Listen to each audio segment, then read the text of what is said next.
그래서 이제 이게 지난주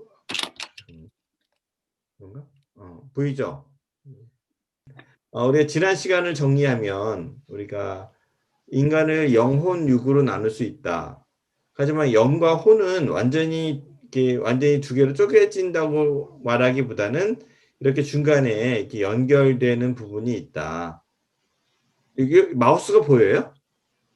네, 보여요. 마우스. 그러니까 이게 이제 그 혼이고 이게 잠재 의식이고 이게 우리의 의식이라고 한다면 잠재 의식이 더 많이 있는데 잠재 의식과 우리의 영이 서로 연결되어 있다. 그래서 이거를 하나로 보는 사람들도 있다는 얘기를 했어요. 근데 영혼 육으로 보통 나누고요. 영은 이제 우리가 내가 누구인가를 설명을 해주고 영은 이제 왜 중요하냐면 이 하나님으로부터 주어진 것이고 이것을 통해서 하나님과 연결되죠. 그래서 이제 내가 누구이고 그러니까 내가 누구인지를 설명해 주는 가장 중요한 본질이다.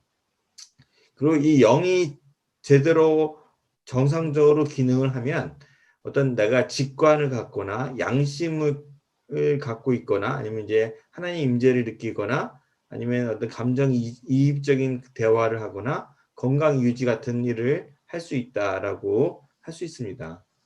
혼은 이제 내가 무엇을 생각하는가, 뭐 지정의에 해당하는 게 혼이고요. 그다음에 육은 내가 어떻게 행동할 것인가를 얘기하는데 이렇게 인간을 이제 나눈다고 할 수 있다고 했습니다. 그러면 이제 거듭났다는 것은 뭐냐면 우리 영이 새롭게 된다는 거고, 다시 말해서 영이 하나님과 연결됐다는 거죠. 문제는 뭐냐면 이 영은 새롭게 되지만 이 혼은 변하지 않는다는 거죠. 육도 변하지 않아요. 그러니까 옛날의 흔적들이 남아 있다는 게 문제라고 얘기를 했습니다. 그래서 이제 거듭난 사람은 우리 옛사람은 뭐냐면은 이제 그 예수님 믿기 전에 영을 옛사람이라 불렀고요. 그 옛사람이 어떻게 되느냐? 거듭나면 죽는다 이거예요. 그 옛사람은 죽어요.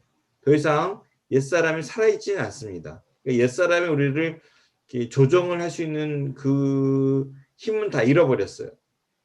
뭐 우리가 옛사람이랑 싸워야 되고 그런 게 아니라는 거죠. 이미 죽었기 때문에. 그런데 문제는 뭐냐면 옛사람이 남긴 바퀴 자국이 있다는 거예요. 그러니까 육신의 생각이 있다고 그랬는데 육신의 생각이란 건 뭐냐면 오래된 생각의 틀입니다. 틀. 오랫동안 옛사람을 따라서 살았던 그 흔적이 남아 있다는 거예요. 그래서 마치 이렇게 철도 자국처럼 우리 안에 그런 생각의 틀이 남아 있다는 거예요. 이게 왜 문제가 되냐면 우리 안에 이제 상황적으로 어떤 자극이 들어오면 뭐 상황의 압박이나 누군가의 뭐 이렇게 위협이나 뭐 여러 가지 힘든 상황이 발생을 하면 우리가 이 자국을 따라서 생각이 흘러가요. 이 오래된 생각의 틀을 따라서 생각이 흘러가기 때문에 결국은 그러니까 악한 반응을 보이게 된다는 거죠. 누가 자극하면 평강 가운데서 올바른 반응을 하는 것이 아니라 이 생각의 흐름을 따라서 나쁜 반응을 하기 때문에 이것이 바로 우리 죄가 우리를 지배하는 방식이 된다라는 얘기를 지난 시간에 했습니다. 그래서 우리의 고민은 뭐냐면 이제 하나님의 말씀, 하나님의 법을 따라서 살려고 노력하다 보면 내 안에 있는 어떤 분노, 어떤 감정들, 어떤 욕망들 이것들을 억누르게 되죠. 근데 억누르다 보면은 이제 어떤 임계치에 이르면 뚜껑이 열릴 때가 있습니다. 그래서 하나님은 우리 안에 예수님을 위해 살려는 갈급함을 주시면 더 주실수록 우리가 더 노력하면 노력할수록 이렇게 마치 풍선 효과처럼 우리 안에 이렇게 더 힘든 마음이 생겨요. 우리 안에 나의 참모습은 그렇지 않은데 마치 내가 이거 위선 아니냐 이런 생각 때문에 더 마음이 힘들어진다는 거죠. 그래서 우리는 내가 마땅히 되어야 되는 모습, 성경 안에서 이렇게 살아야 된다는 모습과 나의 진짜 모습 사이에서 막 이렇게 마치 정신분열과 같은 마치 위선적인 모습과 같은 그런 모습을 살게 된다는 거죠. 질문은 뭐냐면 이렇게 사는 것이 정말 사람에 대한 하나님의 계획이냐는 거죠. 그러니까 사람에 대한 하나님의 계획과 방법은 무엇입니까? 이것이 우리의 질문이라고 지난 시간에 얘기를 했습니다. 여기까지가 이제 지난 시간의 내용을 아주 간략하게 요약한 거예요. 그래서 하나님의 계획은 뭐냐면 에베소서 이런 말씀이 있어요. 우리는 더 이상 어린 나이로 있어서는 안 됩니다. 그래서 인간의 속임수나 간교한 술수에 빠져서 온갖 교훈의 풍조에 흔들리거나 이리저리 밀려다니지 말아야 합니다. 그렇죠. 세상에서는 이렇게 살라고 저렇게 살라고 훈수를 두는데 거기 막 쫓아다니지 말라는 얘기예요. 우리는 사랑으로 진리를 말하고 살면서 모든 면에서 자라나서 머리가 되시는 그리스도에게까지 다다라야 합니다. 성장을 해야 된다는 얘기를 성경에서 합니다. 그러니까 우리는 예수님 믿자마자 그러니까 예수님을 믿었어요. 구원을 받았어요. 그럼 우리는 하나님의 아들이고 우리 하나님의 오른편에 앉았다 이렇게 얘기하면 될 것 같은데 신분적으로는 그러니까 위치상으로는 그게 맞아요. 신분상으로는 하나님께 이미 다 구원받았고 하나님의 오른편에 앉았고 하나님의 아들과 딸들로서 온전한 모습을 갖는 건 맞는데 문제는 마치 이스라엘 백성들처럼 가나안 땅을 약속으로는 받았지만 가나안 땅을 아직 들어가지 않은 광야에 있는 것 같은 모습으로 우리가 산다는 거죠. 그래서 우리는 하나님의 아들을 믿는 것과 아는 일에 하나가 되고 온전한 사람이 되어서 그러니까 아직 우리가 온전한 사람이 아니죠. 사람다운 사람이 아니란 얘기예요. 그리스도의 충만하심의 경지에까지 다다르게 됩니다. 우리가 하나님의 계획이 뭐예요? 예수님의 충만하심의 경지까지 자라가는 것. 이것이 하나님의 원하시는 바예요. 이러한 계획에 우리가 동참하게 되죠. 이것을 한마디로 성화라고 합니다. 성화. 근데 이 성화에 대한 오해가 있습니다. 어떤 오해가 있냐면 아까도 한 얘기인데 누구든지 그리스도 안에 있으면 그런 새로운 피조물입니다. 옛 것은 지나갔습니다. 보십시오. 새 것이 되었습니다. 그러니까 우리 예수님 안에 있으면 다 새롭기 때문에 우리 안에 옛날 건 다 없어진 거 아니냐 했을 때 그러면 다 끝난 거 아니냐 생각할 수 있잖아요. 그런데 성경에 또 어떤 말씀이 있냐면 로마서 12장 2절 말씀이 있어요. 우리가 이거는 우리 만호가 좀 읽어줄래요? 네. 여러분은 이 시대의 풍조를 본받지 말고 마음을 새롭게 함으로 변화를 받아서 하나님의 선하시고 기뻐하시고 완전하신 뜻이 무엇인지를 분별하도록 하십시오. 네. 그러니까 하나님의 선하신 뜻이 있고 기뻐하시는 뜻이 있고 완전한 뜻이 있는데 뭐 그게 하나일 수도 있고 그 뜻이 뭔지를 알려면 뭐가 먼저 있어야 되냐면 마음이 새롭게 함으로 변화를 받아야 된다. 마음이 새롭게 돼야 된다는 거예요. 그러니까 마음은 예수님이 우리의 영은 변했어도 우리의 혼은 아직도 그 옛날의 육신의 생각의 그 틀이 깨지지 않고 그대로 남아 있을 수 있다는 게 문제라는 거죠. 그래서 마음을 새롭게 할 필요가 있다는 겁니다. 그러니까 예를 들면 우리가 실제적으로 경험하는 건데 우리 안에 고통이 건드려지면 우리는 올바른 선택을 하지 못합니다. 내 안에 어떤 이건 실화예요. 잠깐만요. 화면이 보이나요? 실화인데 어떤 사람이 인생을 사는 목표가 뭐냐고 물어봤더니 복수하기 위해서 산다고 그러더라고요.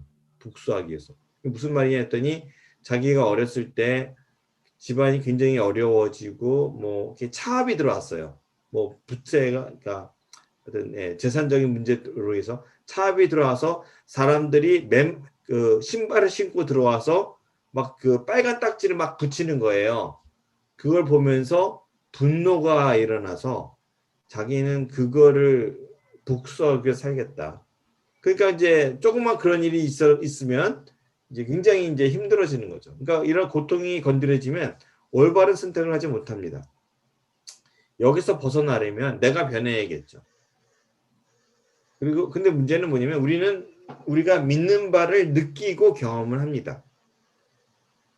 그래서 하나님은 여러 상황을 통해서 우리가 진짜로 믿는 바를 드러내 보여주십니다. 그러니까 내가 머리로 아는 거 말고요. 내가 진짜로 알고 있는 거를 하나님이 이렇게 드러나게 해주세요. 그러니까 내가 정말 미래에 대한 두려움이 없으면 모를까 내가 갑자기 뭐 직장을 잃게 되거나 아니면 재정적인 어려움이 생기면 두려움이 확 나를 이렇게 밀어닥치는 이유는 내가 진짜로 믿는 것은 두려움이 있다는 거죠. 미래에 대한 두려움. 이제 예를 들면 그런 거예요. 근데 이제 이거를 다른 측면에서 한번 볼게요. 나의 상태를 이해하기 위해서 내면의 성장 단계를 보겠습니다. 인간은 어떻게 이제 형성이 되냐면요. 기본적인 신뢰를 쌓게 돼 있어요. 이게 언제 일어나는 일이냐면 0살부터 2살 사이에 일어나는 일입니다. 그 다음에 2살부터 4살 사이에는 어떤 일이 일어나냐면 독립이 일어납니다. 독립. 그 다음에 4살부터 6살 사이에는 주도, 그러니까 상호작용을 하는 거예요. 사람들과의 관계, 상호 관계 맺기를 하는 일을 합니다. 그 다음에 이제 떼거리는 이제 몰려다닌다는 얘기고요. 그 다음에 10대로 넘어가고, 그 다음에 이제 그 다음 단계로 넘어가는 단계를 해요. 이게 무슨 소리냐? 설명을 좀 하면요. 제가 그 세 가지 처음에 말했던 이 기본적 신뢰, 독립, 주도 이 세 가지만 설명을 할게요. 기본적 신뢰는 뭐냐면 내가 어렸을 때 엄마 품에서 또는 아빠 품에 안기면서 형성되는 내면의 성장 단계를 말합니다. 그게 뭐냐면 나의 자아를 다른 사람한테 열어 보이고 애정을 주고받을 수 있는 능력을 말해요. 이게 이제 기본적인 신뢰예요. 이게 언제 일어나냐면 어머니 품에 안겨서 서로 하나가 되는 걸 느낌을 통해서 이제 그 내가 다른 사람한테 나를 맡길 수 있다는 것을 인지하는 거죠. 그래서 이거는 단순히 상대방을 믿을 수 있는 능력 이상을 말한다. 무조건적인 사랑이 마치 무조건적인 사랑이 상대방의 행동에 무관하게 주는 것처럼 기본적 신뢰란 믿을 수 없는 상대에게 마음을 열어 보이는 능력을 지칭한다. 이건 이제 0살부터 2살 사이에 형성이 돼야 되는데 이게 이제 그 어떨 때 많이 이게 깨지냐면 예를 들어서 그러니까 0살부터 2살 사이에 만으로 엄마나 아빠가 없는 거예요, 집에. 아니면 할아버지나 할머니 밑에서 자라게 되면 아이가 기본적인 어떤 신뢰에서 깨지기 시작하는 거죠.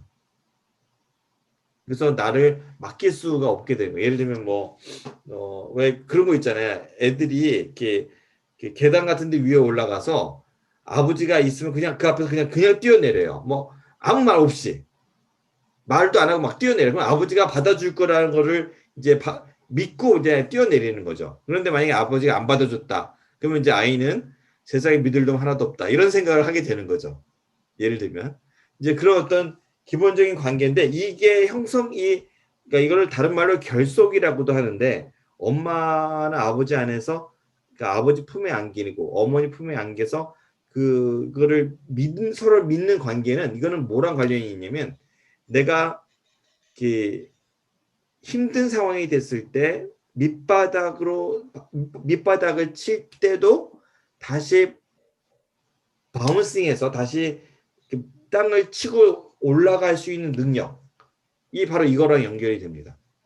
그래서 내가 아무리 힘들어도 내가 끝을 알 수 없는 구덩이에 빠지는 게 아니라 나는 다시 일어날 수 있어 라고 할 수 있는 능력이 어디서 나오냐면 이 기본적인 신뢰가 탄탄하면 탄탄할수록 그것이 이제 생긴다는 거예요. 그 다음에 이제 독립은 뭐냐면 이거 이제 보통 이제 2살부터 4살 사이에 보통 일어나는데 물론 나중에 이제 10대에 올라가서 다시 이게 똑같은 일이 발생합니다. 인간이 반복해요. 이 작업을 계속 반복해요. 근데 어렸을 때에서의 독립이라는 건 뭐냐면 성숙한 독립이라기보다는 개별화가 시작되는 거예요. 그러니까 개별화는 뭐냐면 내가 누구인지를 경계를 짓는 거예요. 그러니까 0살부터 2살 사이에는 엄마가 웃으면 내가 웃어요. 엄마랑 나랑 구별이 안 돼요. 특별한 구별이 안 되는 존재인데 2살부터 4살 사이에는 엄마와 내 사이에 구별이 생겨요. 그래서 그 아이 때는 어떻게 시작하냐면 애가 싫어. 아니야. 안 할 거야. 이런 얘기를 굉장히 많이 한다는 거죠. 왜 그러냐면 아니요라고 말하면서 자신이 누구인지를 드러낸다는 거예요. 그래서 아이들이 아니요라고 말할 수 있는 게 굉장히 중요해요. 그 다음에 그래서 아이는 자기가 아니라고 말할 때 아이는 자기가 누구인지를 정의하고 있는 거죠. 당신은 그 자리에서 멈추세요. 나는 여기서 멈춥니다. 라는 뜻이에요. 그러니까 아이가 그렇게 말을 하고 있는 거죠. 말하자면. 그래서 개별화에 있어서 중요한 것은 뭐냐면 다른 사람이나 스스로에게 아니라고 말하는 거를 배우는 것이 중요하다라고 합니다. 이게 이제 어렸을 때 이것이 독립이 안 이루어지면 이제 어른이가 10대에서도 똑같이 이게 독립이 이루어져야 되거든요. 근데 그것이 또 안 되면 이제 계속 평생을 그 뭐 부모의 영향력에 묶여 있는 독립이 안 되는 상태로 살게 되는 경우가 많이 있어요. 그래서 아니요라고 말할 수 있는 이 독립은 기본적 신뢰에 의존합니다. 무슨 말이냐면 기본적 신뢰가 안 되어 있으면 아니요라고 말을 못 해요. 생각해 보세요. 내가 아니요라고 말을 했는데 말하면 내가 아니요라고 말하면 부모가 나를 떠날 것 같다. 그러면은 그 아이가 아니요라고 말할 수 있을까요? 불안해서 말을 못 하겠죠.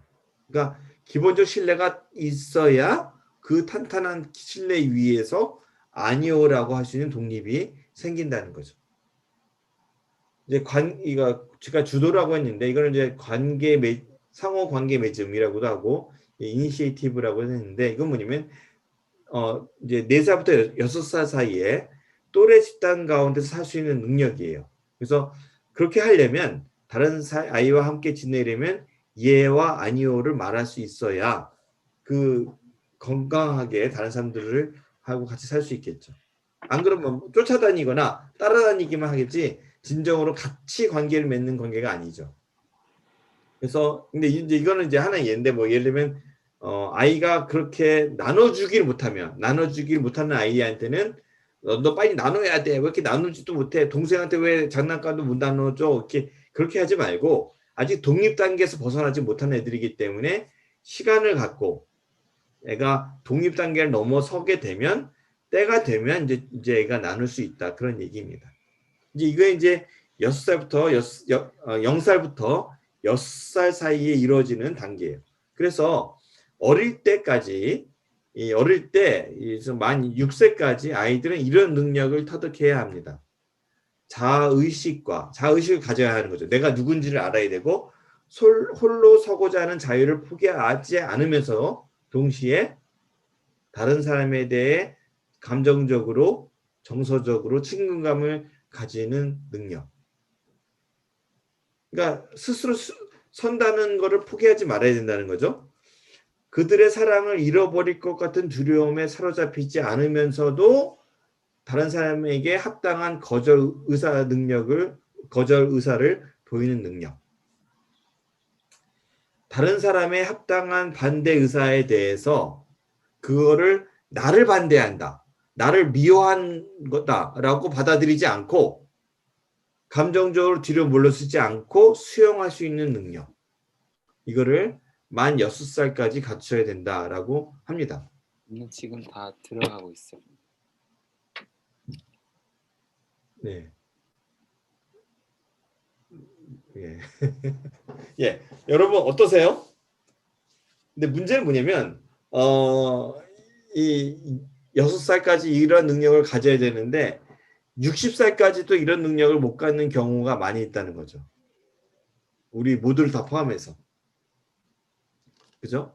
예. 우리가 사실은 이런 것들을 우리나라가 토론 문화가 안 되는 이유가 바로 이런 거죠. 남들이 반대하면 나를 반대했다고 생각하고 굉장히 격해져요, 감정이. 정상적인 어떤 논리적인 판단으로 넘어가는 게 아니라 굉장히 이제 이런 것들을 왜 그러냐면 어렸을 때부터 이런 걸 정상적으로 내면이 성장하지 않았기 때문이라는 거죠. 예, 그러니까 이게 나만의 문제가 아니라 우리 모두의 문제라는 거죠. 그래서 이렇게 성장하지 않으면, 그래서 기본적인 신뢰를 경험하지 못하면 어떤 일이 생기냐면 우리의 영이 잠자기 시작합니다. 우리는 우리는 이제 살아있고 깨어있는 영혼을 갖고 태어나는데 이 영이 어떤 이제 따뜻한 육체적인 애정을 만나서 환영받고 사랑받고 양육받을 필요가 있어요. 그러면 우리 그 영이 계속 깨어 있는데 그렇게 애정을 받지 못하면 영이 활동을 잘 하지 못하고 이렇게 자게 됩니다. 그래서 이제 어떤 일이 일어나냐면요. 그러니까 이제 이거는 이제 다 이렇게 금이 간 거예요. 어렸을 때 일이 막 이게 기본적 신뢰가 금이 가면 어떻게 되느냐? 유아기 때나 어린 아이일 때 다른 사람과의 결속 관계를 맺지 못하면 아이는 이러한 관계의 부재, 관계가 없었던 거죠. 그걸 어떻게 해석하냐면 이제 예를 들면 아까도 얘기한 것처럼 어렸을 때 할아버지 실화예요. 이거는 할아버지네 집에 맡겨진 아이.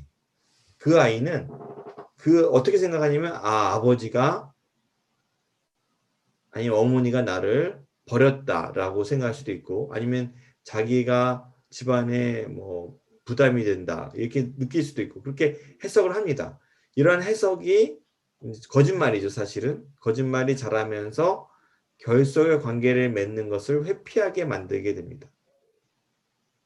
다른 사람과 어떤 결속의 관계를 맺어야 되는데 그거를 피하게 돼요. 그래서 아이는 자라면서 다른 사람을 감정적으로나 관계적으로 필요하지 않는다는 거짓말을 믿게 됩니다. 나 혼자서도 잘 살 수 있어. 그런데 문제는 이런 결속 관계를 맺어지지 않았던 사람들은 끝을 알 수 없는 감정의 구덩이를 갖게 됩니다. 아까 했던 얘기예요. 이게 추락할 때가 있잖아요. 우리가 너무 힘들거나 실패하거나 좌절과 거절감을 느낄 때 밑바닥을 치고 딱 올라올 수 있는 바운싱 백 할 수 있는 능력이 굉장히 적어요. 그래서 다른 사람을 향한 깊은 갈망과 필요가 있지만 다른 사람과 진정한 관계를 맺기보다는 종종 자기 도취적이 되거나 과대의 망상에 빠져서 자신의 필요나 상처를 채우려고 다른 사람을 이용한다는 거죠. 이런 사람들을 내가 그럴 수도 있고 그런 사람들을 옆에서도 보기도 하죠. 그래서 모든 아이는 다른 사람과 특히 이제 가까운 부모님이나 가까운 사람과 결속의 관계를 맺을 필요가 있어요. 이것이 주어지지 않을 때 아이는 자기 삶의 이러한 고통스러운 공허함을 보상받고 싶어 합니다. 그래서 가장 많이 사용되는 방법이 그러한 필요, 그러한 고통이 있다는 것을 부인하는 거죠. 나는 다른 사람이 필요하지 않아. 다른 사람을 필요로 하는 것은 약해 빠진 사람들이나 하는 거야.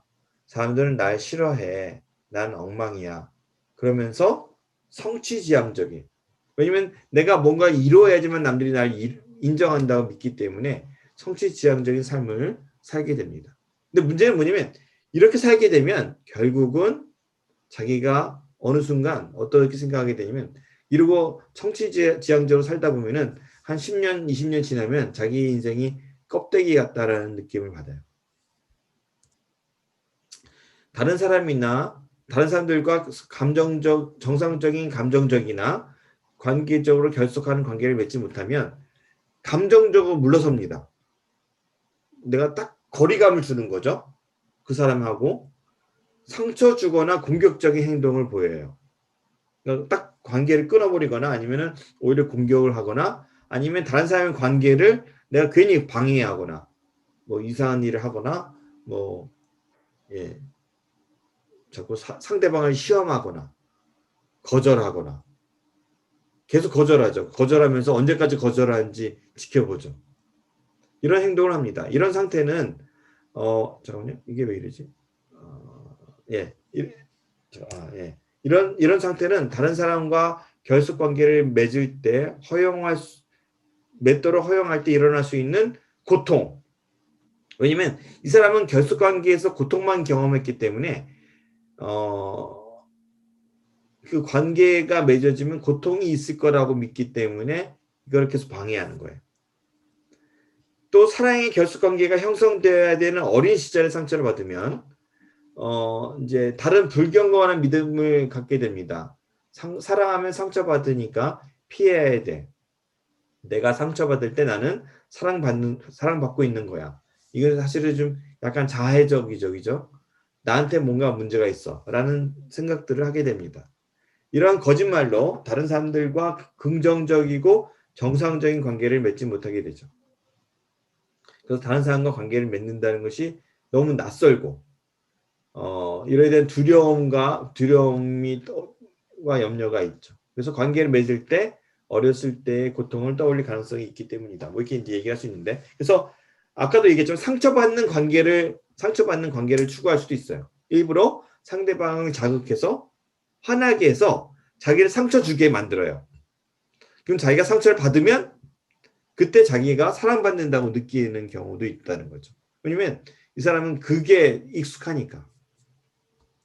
이런 경우들이 있고요. 이건 너무 자세하게 할 필요 없을 것 같고요. 독립에 실패할 때, 독립에서 무너지면 개별화라는 건 뭐냐면 내가 무엇이고 내가 아닌 것이 무엇인지를 구별할 줄 안다는 얘기인데요. 그래서 어디까지가 내가 책임져야 될 부분이고 내가 어디까지가 나의 소유인지를 알아야 된다는 거죠. 그래서 여기는 옳지 않은 일에는 아니오라고 말하고 옳은 일에는 예라고 말하는 것을 포함한다고 했습니다. 이제 세포의 경계는 뭐냐면 우리는 세포는 다 경계가 있어야 돼요. 세포의 그 세포막이 있어서 경계를 두죠. 근데 경계가 없으면 세포가 이제 죽겠죠. 근데 세포막의 특징은 뭐냐면 나쁜 거는 내보내고 좋은 거는 받아들입니다. 그죠? 그러니까 그게 건강한 의미에서의 세포인데 이러한 일들을 우리 삶에서도 사실 해야 된다는 거예요. 근데 이거를 못하면 어떤 일이 생기냐면 딜레마 상황이 발생합니다.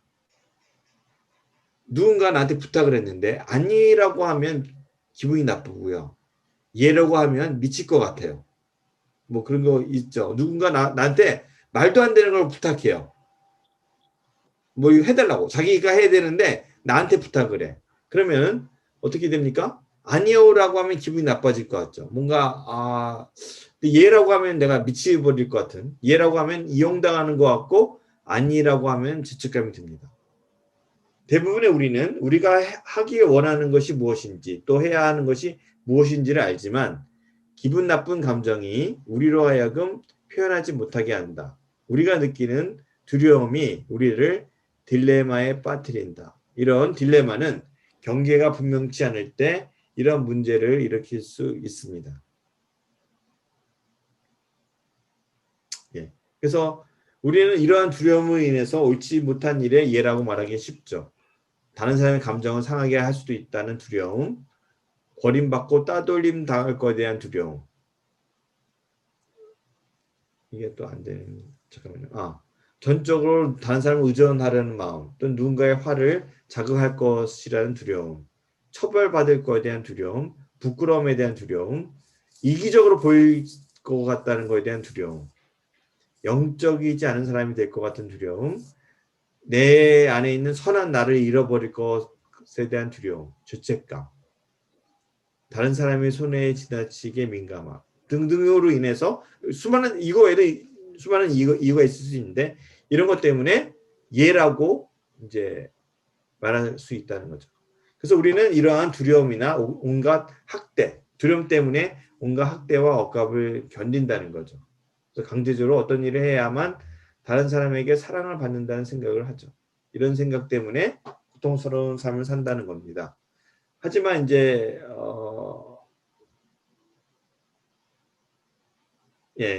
그러니까 자신을 열고 다른 사람 도움을 받아들이면 이제 그러니까 하나님의 지혜 가운데 이거를 잘 처리하면은 그 사람만이 나한테 그 사랑을 주는 유일한 원천이 아니라는 걸 깨닫고 이제 올바른 이제 독립을 할 수 있다. 뭐 이런 얘기입니다. 예. 이거는 이제 문제는 뭐냐면 이제 많은 교회나 가족들이 이렇게 아니요라고 말하는 것을 나쁘다고 얘기한다는 거죠. 그래서 이기심은 나쁜 거지만 하나님은 키워드는 청지기예요. 또 하나님은 우리에게 시간, 힘, 달란트, 가치, 감정, 행동, 금전, 다른 것에 대한 소유권 등을 주시면서 청지기로 잘 관리하라는 사명을 주셨어요. 청지기가 굉장히 중요한 말이죠. 그래서 이기심이 아닌 청지기로서의 책임감 있는 태도가 이 태도인 경계를 짓는 행동과 태도는 생명을 구하게 될 것이라고 성경은 거듭말하고 있다. 그래서 청직이 굉장히 중요한 단어인데, 근데 이제 문제는 뭐냐면 부모님들은 우리의 이런 독립 과정을 비난할 수 있습니다. 그래서 막 이렇게 왜냐면 어떻게 방해를 하냐면 아이가 안 된다 싫다고 하면 부모가 감정적으로 관계를 끊어버려요. 굉장히 안 좋은 방법인데, 그러니까 아이가 어렸을 때 부모님한테 버림받는다는 두려움 때문에 아니오란 말을 못하는 거죠. 어떤 부모는 자녀들의 아니오를 비난합니다. 뭐 이렇게 그래서 그게 문제가 될 수도 있죠. 이제 마지막으로 이제 상호관계로 자라지 못하면 다른 사람의 경계를 무시해서 다른 사람의 경계를 존중하지 않습니다. 그래서 뭐 일방적으로 다른 사람에게 이렇게 따라오라고 강요하는 경우가 있고, 아니면 다른 사람으로 하여금 얘라고 말하도록 막 이렇게 죄책감을 불러일으켜서, 그죠? 대표적인 예가 나이 드신 부모님이 아들을 조종하는 방법이 있어요. 어떻게 하면 되는지 아세요? 그래, 나는 죽어야 돼. 뭐 이러면 이제 아들이 그렇게 내가 나쁜 자식이다 이런 생각을 하면서 어쩔 수 없이 막 이렇게 따라가게 되는, 그냥 교묘한 지배형인 거죠. 이거에 대한 얘기를 하려면 또 한참 가는데 이거는 그냥 넘어갈게요. 그래서 이제 이런 사람들은 이제 다른 사람에 대해서 둔감합니다. 그래서 다른 사람의 어려움에 귀를 기울이지 않고 오히려 그 비판하고, 또는 이제 그런 이제 일이 생길 수 있다는 거죠. 그래서 하여튼 중요한 원칙은 이제 스탠포드라는 분이 이런 얘기를 하셨어요. 다른 사람 만나고 귀하게 여기는 것은 아무리 중요한 원칙이나 교리보다 우선되어야 한다.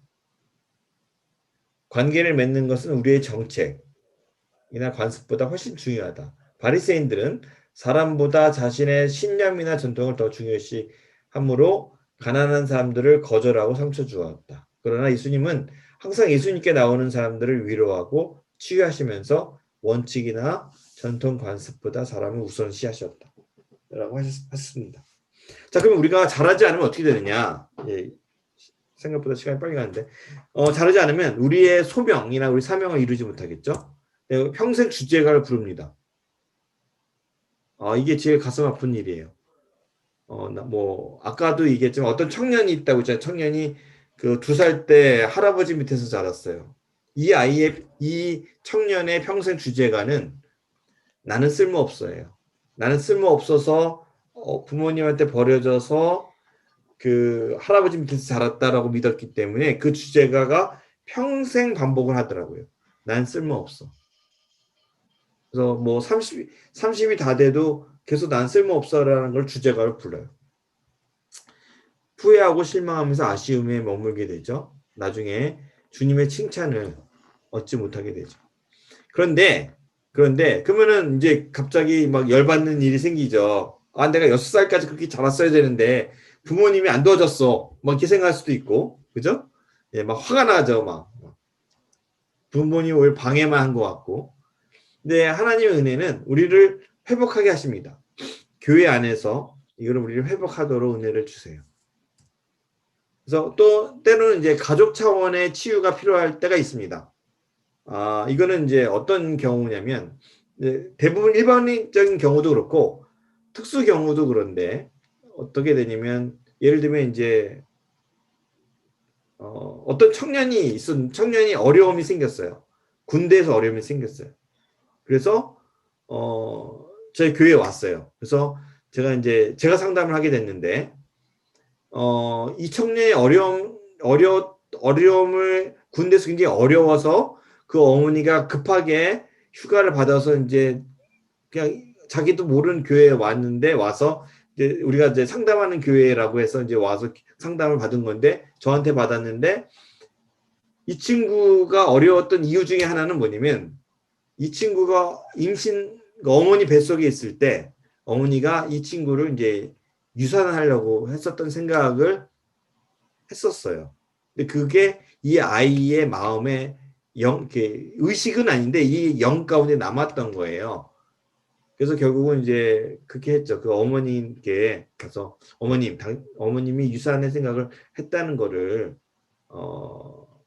아이한테 또 하나님 앞에 용서를 구해라.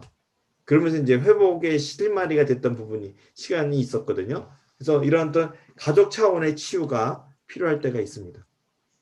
하나님 우리가 이렇게 되길 원하십니다. 하나님은 어떻게 되냐면 우리가 이제 여기 4절에 나오는데 우리가 세상에서 정욕 때문에 부패하는 사람들이 되는 것이 아니라 하나님의 성품에 참여하는 사람이 되길 원하세요.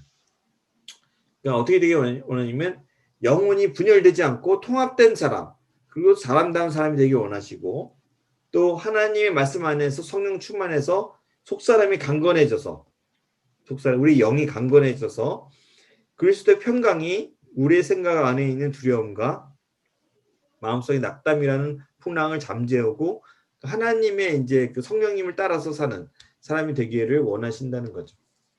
그러면 자 여태까지가 뭐냐면 우리의 문제점을 한번 좀 이렇게 자세히 쳐다본 거예요.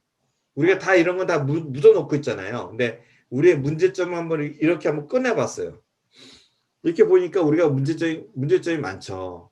우리 안에 부족한 점도 많고 바뀌어야 될 부분도 많고 그러면은 하나님은 이거를 변화시킬 수 있는 방법이 있느냐? 변화의 열쇠가 있느냐? 하나님의 방법이 뭐가 있느냐? 있다는 겁니다. 근데 이제 잘못된 가정을 하나 짚고 넘어갈게요. 이거 변화의 열쇠를 얘기하기 전에 그게 뭐냐면 우리는 어떤 생각을 하냐면 나는 이 희생자다. 구출되어야 될 피해자다라는 생각을 할 수 있는데 이거는 잘못된 생각이라는 거예요. 나는 피해자가 아닙니다. 왜 그러냐면 아무리 안 좋은 상황이라도 아까 제가 한번 지난 시간에도 얘기했는데 쌍둥이가 있어요. 쌍둥이가 있는데 똑같이 부모님에 대해서도 한 아이는 굉장히 그거를 부정적으로 받아들이는데 한 아이는 굉장히 긍정적으로 받아들일 수가 있다는 거죠. 똑같은 상황인데도. 그거는 그 사람의 반응이 중요한 거지. 이제 물론 이제 상처를 일부러 주는 이제 악한 사람이나 악한 사단의 역할이 있는 건 사실이지만 그럼에도 불구하고 나는 구출되어야 될 피해자는 아니에요. 결국은 내가 선택한 부분이 있다는 거죠. 그래서 그걸 영어로는 너는 희생자 놀이를 하냐 이렇게 얘기를 합니다. 또 나의 믿음과 선택에 의한 고통은 하나님이 내게 주신 십자가다 그러고 이걸 붙잡고 가는 사람도 있는데 그렇지 않아요. 그렇지 않아요. 하나님이 주신 십자가는 좀 다른 형태, 사명과 관련된 거지 이렇게 내가 잘못해놓고 내가 어떤 일을 저질러 놓고 생긴 것들이 나의 십자가다? 그렇지 않아요.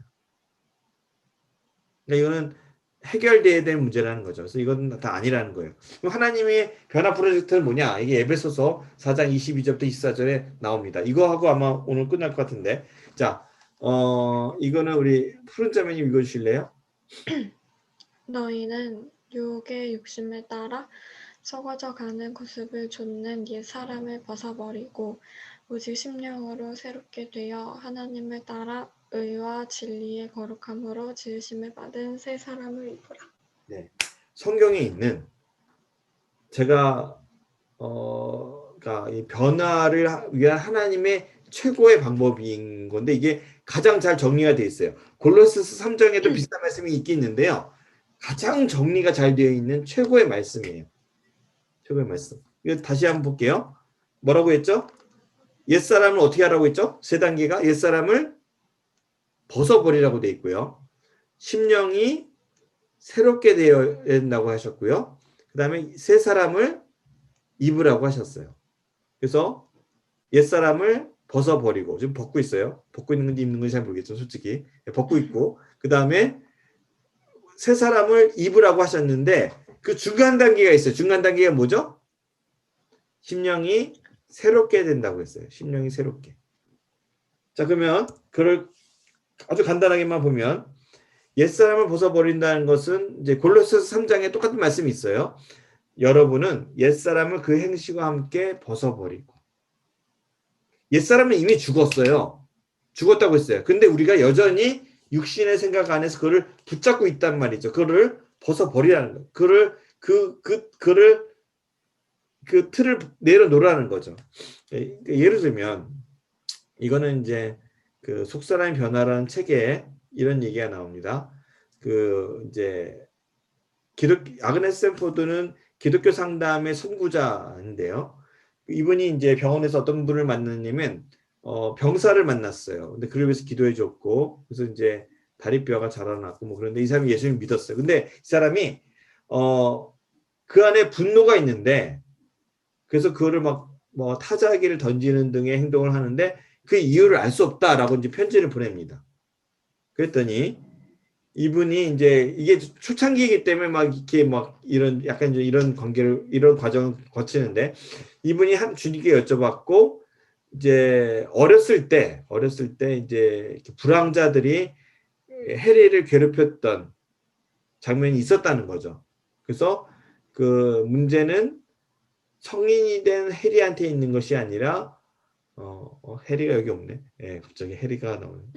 한 번도 치유되지 않는 해리 마음에 있는 곪은 상처를 알려주셨다. 그래서 그걸 용서할 수 있게 되었다. 그래서 결국은 용서를 하면서 분노가 사라지면서 이제 치유가 됐다라고 하는데, 이거는 이제 치유의 초창기였기 때문에 이런 과정을 겪었고요. 지금은 이거보다 훨씬 더 잘할 수 있는 단계로 발전을 했지만, 어쨌든 우리가 보통 치유라는 말을 하면 변화되어야 될 부분이 있다면 4가지 영역이 있어요. 우리가 뭐 병원에 가서 뭐 이비인후과 치유를 내과에 가서 하지 않잖아요. 뭐 갑자기 뭐 외과로 가지도 않고 뭐 심장외과로 가지도 않고, 그러니까 영역이 다르다는 거죠. 뭐냐면 우리 안에는 상함을 받을 수가 있고요, 미움이 있을 수 있고요, 쓴뿌리가 있을 수 있고, 관계가 있을 수 있어요. 무슨 말이냐면 상함은 뭐냐면 다른 사람에 의한 상처를 말합니다. 다른 사람이 잘못한 거예요. 예를 들면 내가 사랑을 받았어야 되는데 나를 방치를 했어요. 내가 어렸을 때. 아니면 그러니까 방치도 하나의 학대죠. 그럴 때 이제 혼과 육의 치유가 필요합니다. 내 안에 미움이, 치유라는 것은 이제 깨끗하게 하고 수술하고 수리하고 온전케 하고 이제 구원한다는 뜻이에요.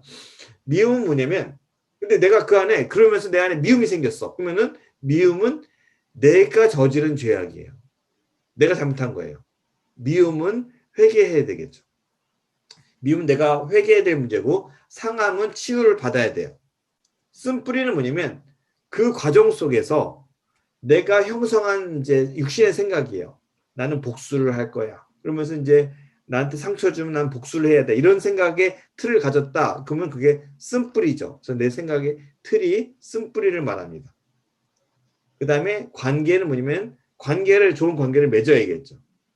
그러니까 예를 들면 나보다 나이 많은 남자만 보면 분노가 일어난다. 사실은 그 사람 안에 쓴뿌리가 생긴 거잖아요.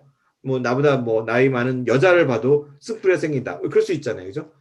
그러면 그게 왜 그러냐? 예를 들면 그런 거죠. 예를 들면 어떤 게 있냐면, 어렸을 때 아들이 어머니한테 자기 아주 얘기하고 싶지 않은 비밀을 어머니께 얘기를 했어. 어머니를 믿고. 근데 어머니가 온 동네 아주머니 다 얘기를 해버렸어. 재밌다고 그러면서 막 박수 치면서. 그래갖고 아이가 그 놀림감이 된 거예요. 그러면은 아이가 그다음부터 어머니한테 나이 든 사람은 자기의 솔직한 얘기를 하기가 쉽지 않잖아요. 그죠? 그다음부터 막 그 어떤 분노 같은 게 생긴단 말이죠. 그런 것들이 쓴뿌리인데, 그러면서 어떤 일이 생기냐면 관계가 형성이 안 되겠죠. 근데 성경에 보면 여러분 쪽에서 할 수 있는 대로 모든 사람과 더불어 화평하게 지내라고 하셨으니까 관계를 해야 돼. 그래서 이 4가지 영역이 다르다 이거죠. 그러니까 물론 다 연결되어 있는데 각각에 대해서 그러니까 내가 회개해야 될 것은 회개를 하고, 쓴뿌리는 잘라야 되고, 그죠? 관계는 맺어야 되고, 상함은 치유받아야 되는 것이 다르다라는 얘기를 한 거고요. 그러면 이제 그런 질문을 하죠. 귀신은 뭐예요? 귀신은 문제 아니에요? 귀신들은 자기에게 초점을 맞추기 원해요. 근데 상처의 치유를 위해서 귀신을 쫓아내는 것은 우리의 목표가 아닙니다. 하나도 목표가 아니에요. 귀신은 굉장히 서운해할 거예요. 자기한테 초점을 맞춰서. 근데 귀신은 귀신이 문제가 아니에요. 사실은 핵심이 아니에요. 귀신은 뭐랑 똑같으냐면 그렇게 누군가 얘기하셨죠. 하수구에 쥐가 막 몰려들어요. 그러면 쥐가 문제냐? 아니요. 쥐가 문제가 아니고요. 하수구에 있는 쓰레기가 문제예요. 쓰레기가 있기 때문에 쥐가 몰려드는 것뿐이죠. 쓰레기를 치우면 쥐는 몰려들지 않아요. 쥐가 귀신인 거죠. 그럼 무엇을 벗어버리느냐? 예를 들면 우리 안에 용서하지 않는 마음. 우리 옛사람 벗어버리라고 했잖아요. 그러니까 우리 안에 용서하지 않는 마음, 미움과 복수심, 우상숭배, 하나님이 허락하지 않는 지식을 갈망함. 예를 들면 뭐 점치는 거. 여러분 점치면 안 돼요. 뭐 우스개, 뭐 별점, 뭐 컴퓨터점, 뭐 하여튼 우스개라도 이런 거 보면 안 돼요. 뭐 띠점 이런 거 절대 보면 안 돼요. 하나님이 기뻐하지 않으시는 것들이죠. 그다음에 우리 안에 잘못 연결된 감정적 영적 관계. 뭐 이건 뭐냐면 예를 들면 뭐 첫사랑의 그 아주 끈끈한 감정, 첫사랑 옛 첫사랑. 그래서 그 감정을 아직 여전히 붙잡고 있는 것들, 뭐 이런 것들이 다 이제 그런 것들을 말해요. 다 끊어버려야 되는데 이거 어떻게 해야 되느냐? 옛사람 벗어버린다는 것은 뭐냐면 고백하고 끊어버리라는 거죠. 그래서 성경에 보면 너희의 묵은 땅을 기경하라라고 하셨어요. 그래서 기경을 해야 돼요. 근데 놀라운 건 뭐냐면 이거는 이제 카톨릭도 아는 건데 카톨릭 사람들도 아는 죄 고백을 하잖아요. 그러면 이제 사제들이 뭐 하냐면 그걸 들어요. 그래서 용서한다고 선포하는데 이게 사실 능력이 있습니다. 죄 고백은 예수 그리스도의 용서를 통해서 우리 안에 하나님의 능력을 풀어놓습니다. 이는 아주 가장 단순하고 온전하며 인간적인 방법으로 권능을 풀어놓는 것입니다. 우리는 그분의 용서하심을 겸손히 받아들임으로 그분의 생명을 받을 수 있습니다. 이거 굉장히 중요한 말이에요. 그래서 고백만 해도 제가 이제 그때 아까 말씀드렸던 청년이 군대에 있다가 잠깐 나온 청년이 있다고 했잖아요. 이틀 나왔는데 저를 2번 만났어요. 토요일 날 만나고 일요일 날 만났어요. 토요일 날 만나서 뭐 했냐면 한 2시간 정도인가? 뭐만 했냐면 이 형제와 관련된 모든 죄를 다 고백했어요. 그 형제가 저지른 죄, 또 이 형제의 아까 그 말했던 그 어머니 유산하려고 했던 죄 고백만 하겠어요. 이제 문제가 보니까 죄가 걸린 게 있어서 이제 죄 고백만 하고 그 다음에 정말 아무것도 안 하고 죄 고백만 하고 그날 찜질방 가서 자고 그 다음날 다시 교회에 와서 제가 이제 2번째 상담을 했는데 제가 물어봤어요. 뭐 잘 지내고 왔냐? 잘 자고 왔냐? 아무래도 딴 지역에 왔다가 이제 찜질방에서 잤으니까. 그랬더니 이 친구가 무슨 얘기를 하냐면 밤새도록 자기가 계속 뭔가를 토하려고 그랬대요. 그래서 이게 뭔가 그랬더니 이제 이게 그거죠. 그러니까 이게 영적으로 계속 묶여있던 것들이 풀려나가기 시작한 거죠. 약간의 축사와 함께 이제 귀신이 나가는 일들 같이 있었던 거예요. 그러면서 하나님이 이 형제를 이제 만지기 시작하셨는데 죄 고백만 해도 하나님의 능력이 있다는 거예요. 엄청난 능력이 있습니다. 물론 이제 그걸로 다 끝나진 않지만 그래서 벗어버린다는 것은 죄 고백을 하는 것이다. 그래서 이 방법은 어떻게 하냐면 예전에 행한 모든 옛사람의 행위를 내가 했던 행위들을 말로 고백하고 그러니까 이전에 했던 나의 이제 죽은 행위들을 고백하고 끊어버리겠다고 선포하면 되죠. 그래서 이렇게 이제 끊어버리는 거죠. 그 다음에 어떻게 해요? 심령으로 새롭게 되는 건 이거는 제가 이제 여기서부터는 이제 사실 더 할 수가 없는데 이거는 이제 우리의 심령이 새롭게 된다는 거는 우리의 우리의 마음이 새롭게 되는 거예요. 근데 우리 안에 비성경적인 사고방식, 거짓말 이런 것들을 빼내고 예수님의 진리로 바꾸는 작업을 말하고 새 사람을 입는 것은 뭐냐면 골로새서 말씀처럼 새 사람을 입으십시오라고 나오는데 어떤 제자 훈련이나 아니면 성령님과의 동행을 말하는 거예요. 그래서 이렇게 따라가는 걸 말하는 거죠.